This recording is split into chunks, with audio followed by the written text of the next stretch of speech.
Accompagné ce soir de Mathieu Bock-Côté, bonsoir. Bonsoir. Alexandre Malafaille, bonsoir. Bonsoir Pierre de Villeneuve. Et bonsoir à vous Clara Chapaz. Bonsoir. Merci d'être avec nous en direct sur Europe 1. Vous êtes ministre délégué chargé de l'intelligence artificielle et du numérique. Comme je le disais à l'instant, plusieurs sites pornographiques, Pornhub, YouPorn, RedTube vont donc bloquer leur accès en France jusqu'à nouvel ordre à partir de demain. Pourquoi ? Parce que ils ne veulent pas se soumettre à la nouvelle législation française en place. Tout à l'heure, sur Twitter, votre collègue du gouvernement, Aurore Berger, qui s'occupe de la lutte contre les discriminations, a dit au revoir, merci, tant mieux. Vous dites la même chose ce soir ? Oui, ce soir, je dis que c'est inadmissible ce qu'il se passe quand ces sites disent qu'ils ne veulent pas se conformer à la régulation en sous-entendant, ou même en le disant très clairement, que ça serait une atteinte à la vie privée. Ils mentent.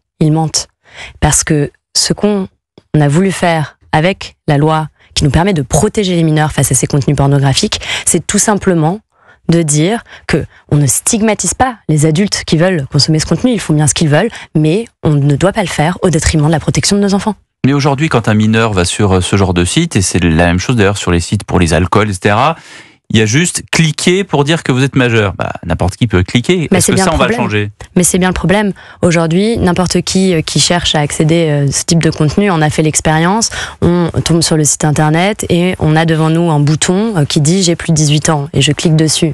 Je veux dire, n'importe qui a été un enfant, et je crois qu'on a tous été des enfants, c'est que c'est absolument facile de cliquer sur ce bouton et de prétendre qu'on a l'âge pour accéder à ce contenu. Et ce qu'on fait de façon très ambitieuse, et je salue d'ailleurs l'action de mon collègue Jean-Noël Barrot qui a porté cette loi, la loi Sren.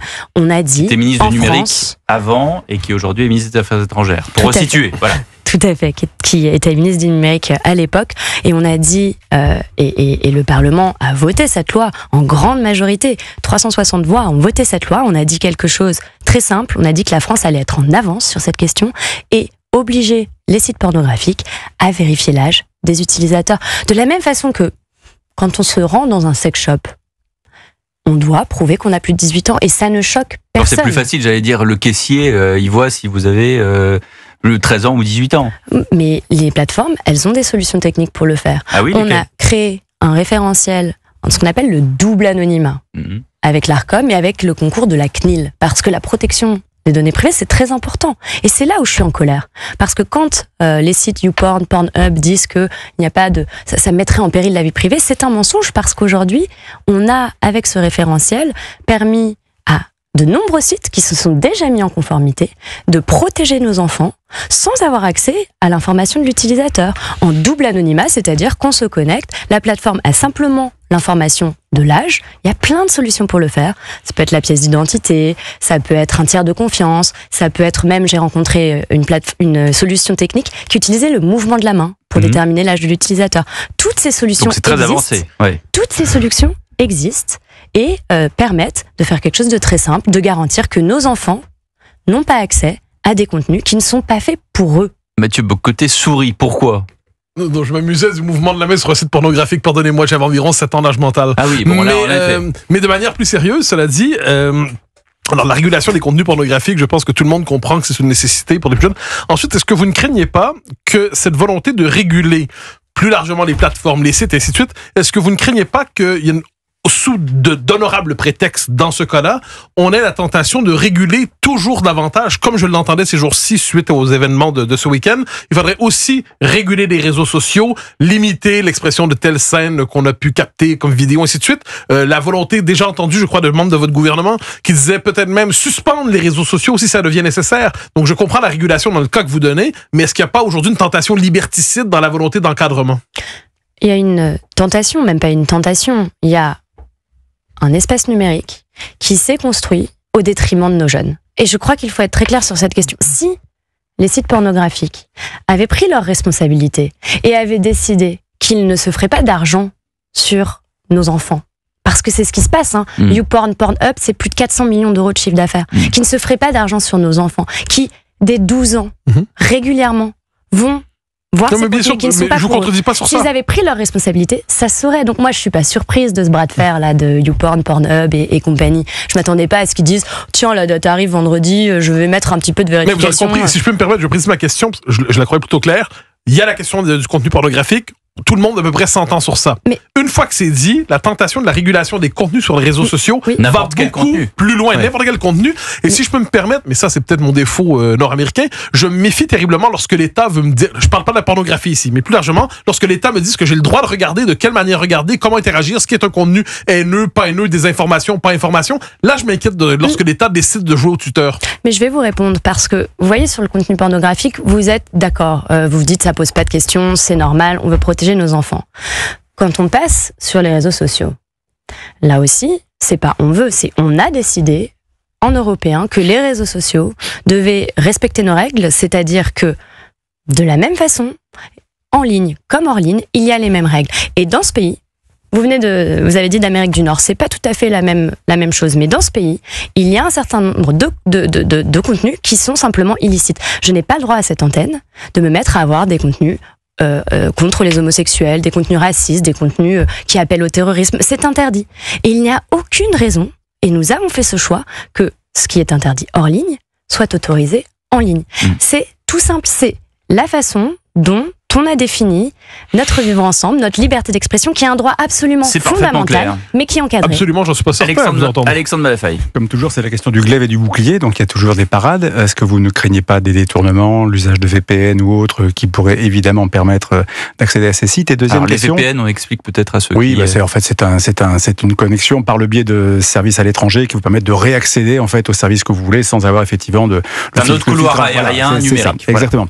Voilà. Et la deuxième question, mais qui est en fait celle qui touche également à la drogue, c'est comment on soigne le mal.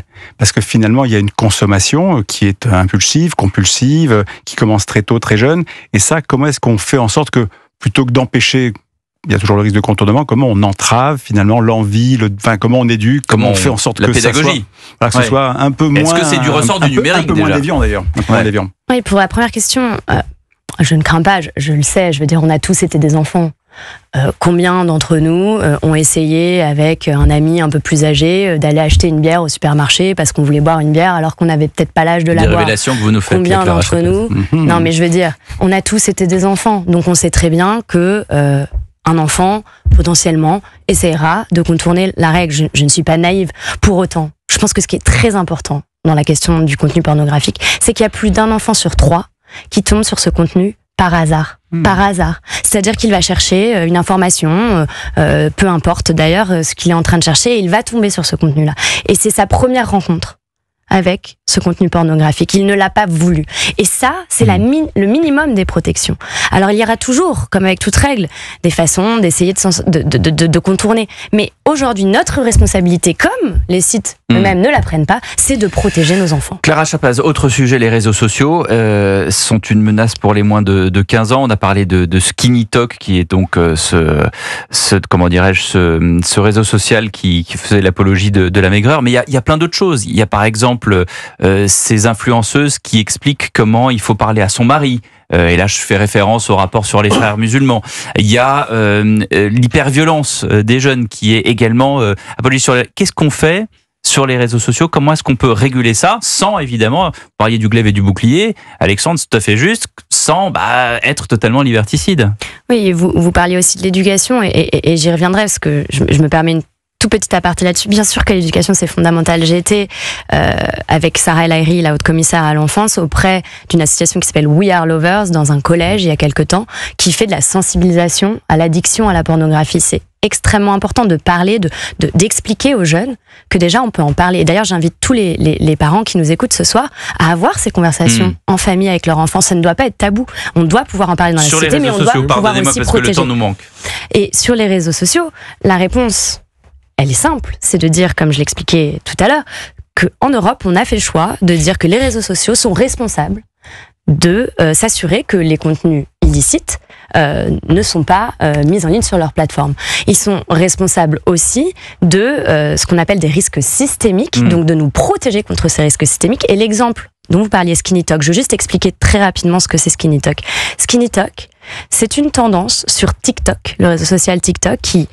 La moyenne d'âge où on se crée un compte sur TikTok, c'est 7 ans. Quand c'est interdit avant 13 ans, j'y reviendrai. 7 ans. Qui promeut des vidéos, des millions de vues sur des vidéos qui promeuvent la maigreur extrême et qui disent aux jeunes filles, il faut mieux être vide que vilaine.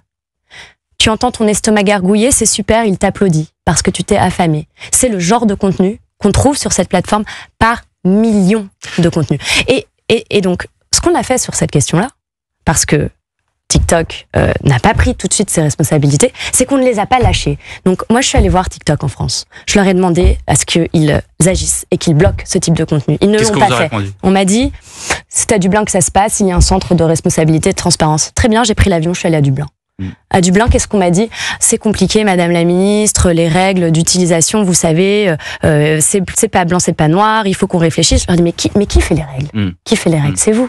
Et ce week-end, à 23h, samedi soir, les équipes de TikTok nous ont informé qu'enfin, ils ont retiré du moteur de recherche de la plateforme ce hashtag SkinnyTok qui est inadmissible parce que il fait peser un risque de santé terrible sur nos jeunes filles. Est-ce que c'est une bonne chose? Oui. Est-ce que ça reste un petit pas aussi? Est-ce qu'il faut qu'à chaque fois qu'on a ce type de problème, une ministre de la République se déplace jusqu'à Dublin pour pouvoir protéger nos enfants? Alors, la réponse, c'est une réponse systémique. C'est ce qu'on a fait en européen avec le Digital Service Act, c'est de dire c'est votre responsabilité et on les contrôlera. Et j'ai saisi la Commission européenne sur cette question. Mais moi, je veux aller plus loin. Aujourd'hui, il est inadmissible que nos enfants aient accès à ce type de plateforme, parce qu'on parle des contenus, mais il ne faut pas oublier que la plateforme elle-même est un problème. Quand on a une plateforme qui nous met dans ces bulles d'enfermement comme TikTok, moi j'en ai fait l'expérience, j'ai posté une vidéo sur ce fameux SkinnyTok où je dénonçais SkinnyTok. J'ouvre TikTok, on pourrait le faire ensemble, je n'ai que des contenus qui promeuvent la maigreur extrême. Ça vous coupe l'envie de manger, faut quand même se le dire. Quand on est sur Instagram ou sur ces plateformes... Le problème dans votre propos, c'est que vous vous appuyez sur des exemples tout à fait légitimes, la lutte contre ce type de vidéos complètement débiles, mais ensuite j'ai souvenir, vous me pardonnerez d'avoir un peu de mémoire, de vous avoir entendu vous inquiéter des fausses opinions. Et moi, quand on s'inquiète des fausses opinions, c'était votre propos, je vous cite. De la même manière, quand on a... Monsieur, je vous arrête parce que vous faites quelque chose qui n'est pas très chic. C'est-à-dire que vous prenez le début d'un propos que j'ai rectifié dans la seconde précédente. Vous l'avez rectifié parce qu'on vous a rectifié de l'extérieur. La seconde suivante, et ma position est très claire sur cette question, nous avons décidé en européen que l'un des risques qu'il y a sur la plateforme, c'est les risques de diffusion des fausses informations qui se diffusent, les fameuses fake news, qui se diffusent. Oui, mais vous comprenez que c'est complexe aujourd'hui les fake news. Je vais vous donner un exemple. Vous avez probablement entendu parler de la question de la santé de Joe Biden tout récemment. Vous avez souvenez que la présidence américaine. Est-ce que vous voulez bien me laisser finir parce que vous m'avez Je vais vous donner un exemple parce que vous en trouvez un peu. Parce que 2 ans de mensonges de la présidence américaine, le système mondial médiatique globalement dit que ce sont des fake news quand on parlait de la santé cognitive de Joe Biden. Et aujourd'hui, on apprend que c'était vrai, qu'il était dément. La question que je pose, c'est est-ce que le système médiatique global a pas relayé de la désinformation? Quel est votre rôle dans tout cela? Il y a des règles partout.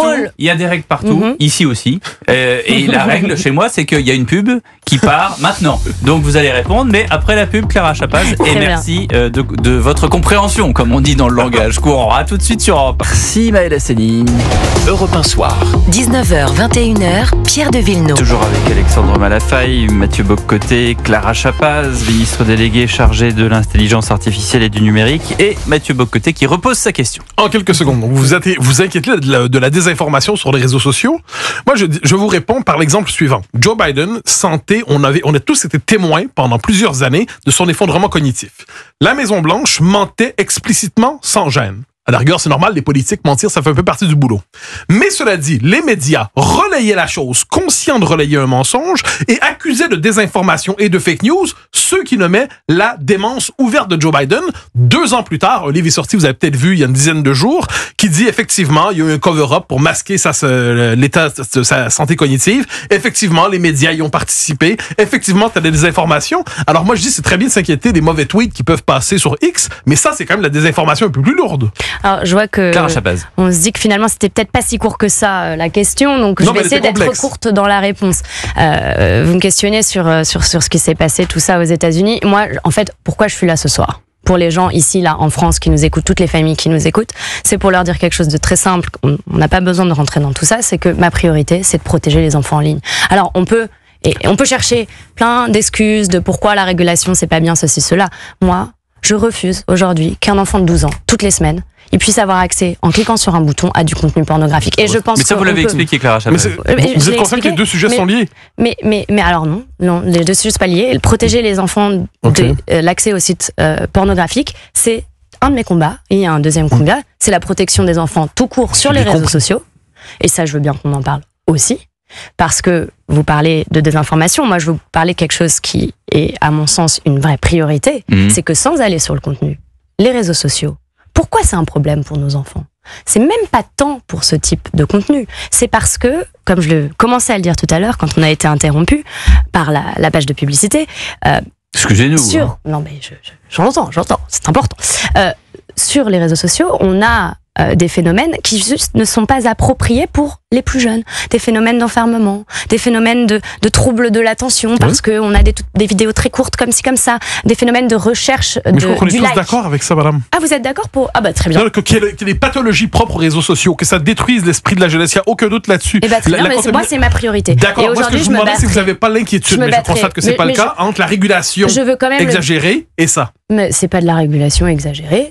Vous ne craignez pas qu'il y ait des dérives? C'est la seule question que je vous pose. Je ne crains pas, non. Je crains. Bah voilà, elle vous a répondu, Mathieu. Je ne crains pas. Alexandre... Je suis déterminée à faire en sorte qu'on puisse protéger nos enfants en ligne et interdire les réseaux sociaux avant 15 ans. Je me battrai jusqu'au bout, comme j'ai pu le faire. Interdire tous les réseaux sociaux comme j'ai pu le faire Comment est-ce qu'on va faire? Mais comment on fait? Comment on fait pour interdire les réseaux sociaux? Oui, le président, avant 15 ans. Le président de la République.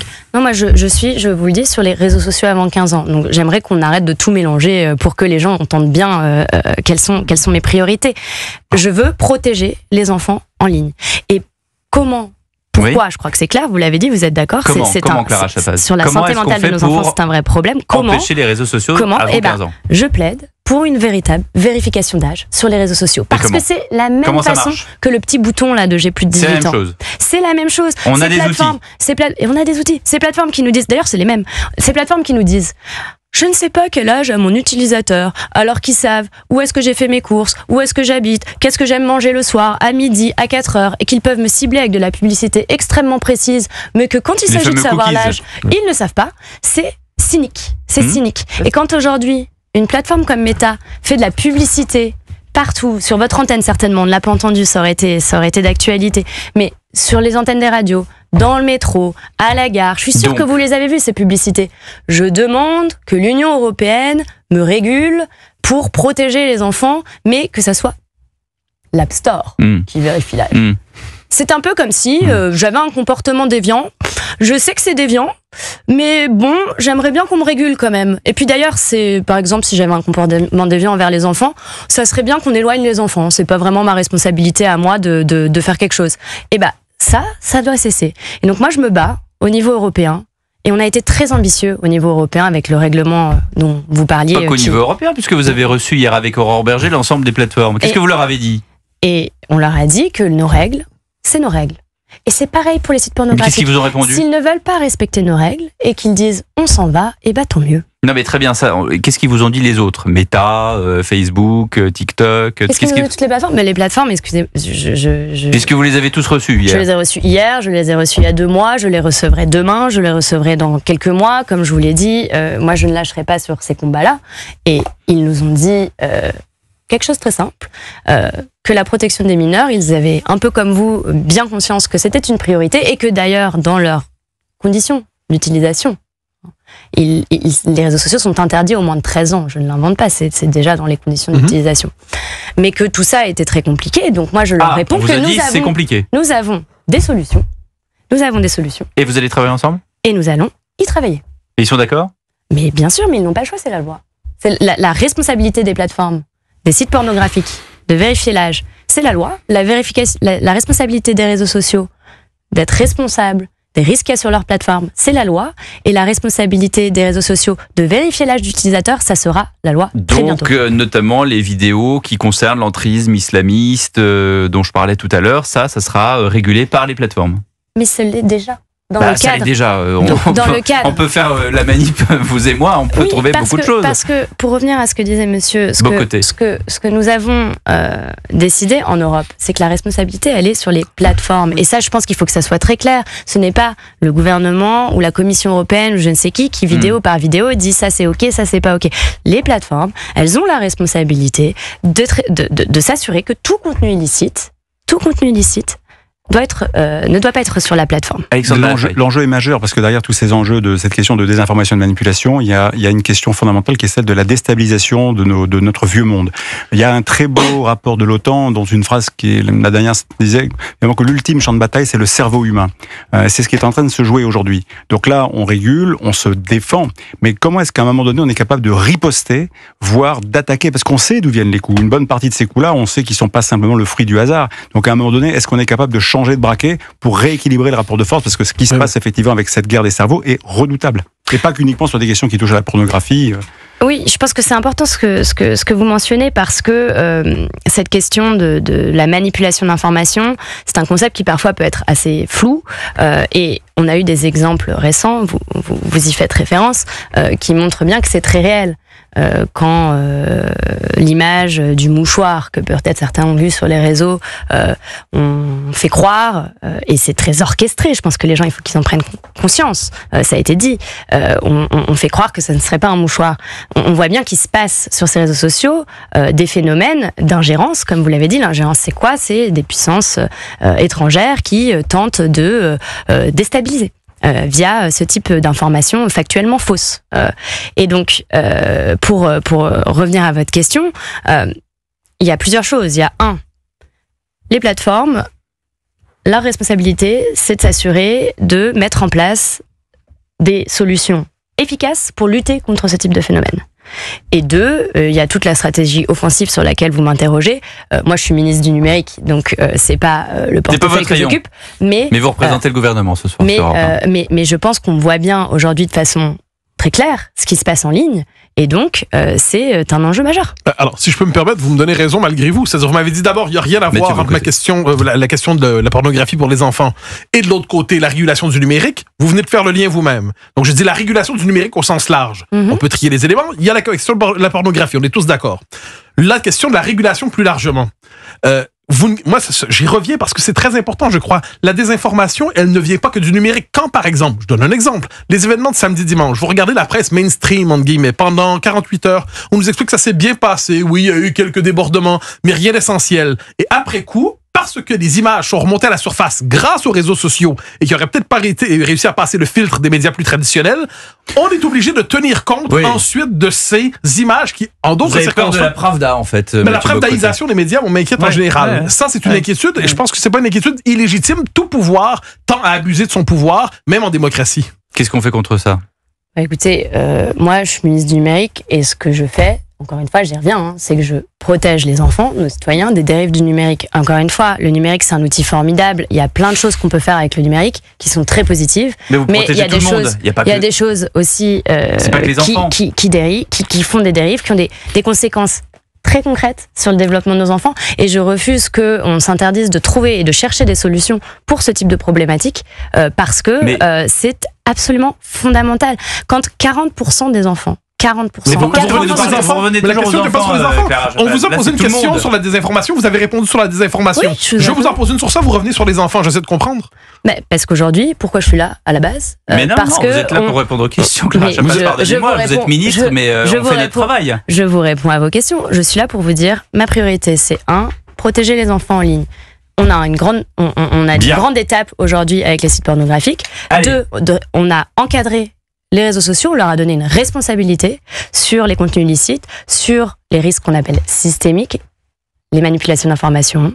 Oui, c'est une de leurs responsabilités. La protection des mineurs, la protection de la santé. Tous ces risques-là, c'est leur responsabilité. Et je ne vois pas le problème. Au contraire, je pense que c'est une très bonne chose. Et on signale quand même que vous serez bien sûr très attentive et présente, j'imagine, au Salon Vivatech du 11 au 14 juin prochain à la porte de Versailles. On parlera beaucoup d'intelligence artificielle et malheureusement, on n'a plus le temps. 20h44 sur